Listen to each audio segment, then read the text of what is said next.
Hey folks, I'm going to go through a race condition now. So race conditions are a computer science concept relating to multi-threading. So it's only applicable when you have multiple threads running concurrently. Okay, so I'm going to start with a nice little race analogy, and hopefully that makes the name a little bit more logical.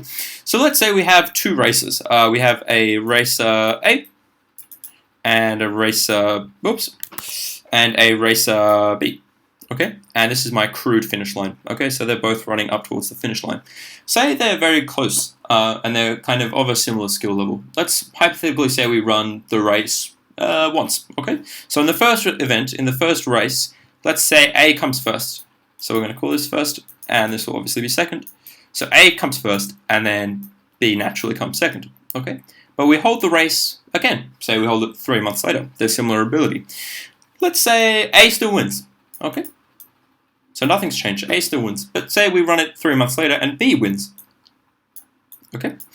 We don't have a determined state for this race. So it could be different each time we run it. Okay? Now let's try and put that into a computer science sort of context. So these aren't runners in computer science. Say these are threads. So thread A, thread B. Okay? And getting to the finish line represents them finishing some arbitrary task. Okay, and they don't have to be the same task. They could be kind of running different races almost and doing different things, but we'll simplify it for now. Okay, so in our first case, thread A finishes its job first, and then thread B finishes its job second. Okay, that happens in the second instance as well, so all is well till there. But in the third instance, B finishes its job first. Okay, now in some programs, this can lead to problems. Okay, and this is what a race condition is. A race condition is it's a scenario in multi-programming when you have a non-deterministic outcome for the program. Okay, so the program differs because the threads are finishing at different times, and you cannot. It's really important to make sure you don't make any assumptions about the ordering of threads. You must guarantee that threads complete in the order that you have them. If you just leave it up to your chance, you're kind of setting yourself up for failure. There's going to be weird cases. There's going to be all sorts of problems. Okay, I'm going to show you a really quick C program that sort of highlights this. Okay, so pretty straightforward. It is literally me forking, so the process forks. So my program is one thread up until here, and then it splits into two, a child process and a parent process. Okay, so both of those threads will run all of this code. Okay, yeah, so fork result is 0. It's the child, and otherwise it's the parent. So what happens if I run this? I'm going to compile, and I'm going to run this. So, whoop. Parent comes first. Parent prints first this time. And the parent prints first again, and again, and again, and again.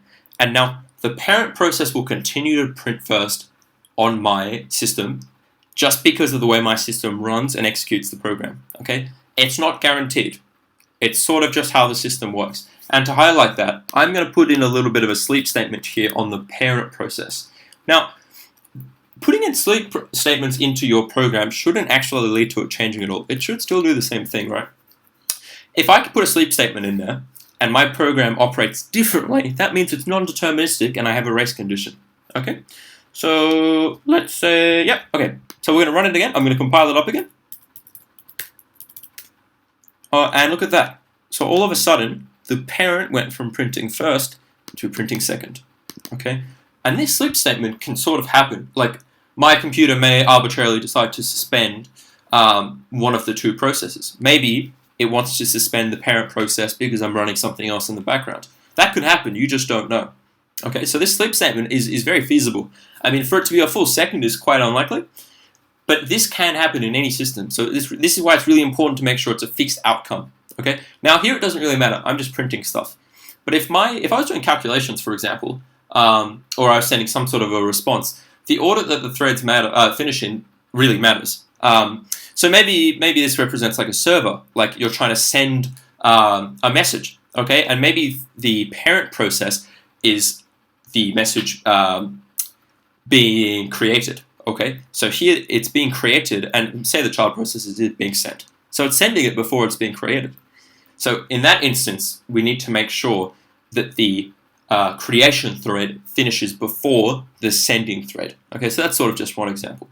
So yeah, okay, that's pretty much it. So just to cap off, it's when you have this non-deterministic state for your program. So the outcome is not consistent and it varies due to your threads finishing in different orders. I'm going to do future videos explaining how you can fix that up using mutexes and semaphores and some other methods. But yeah, that's it for now. Thank you very much.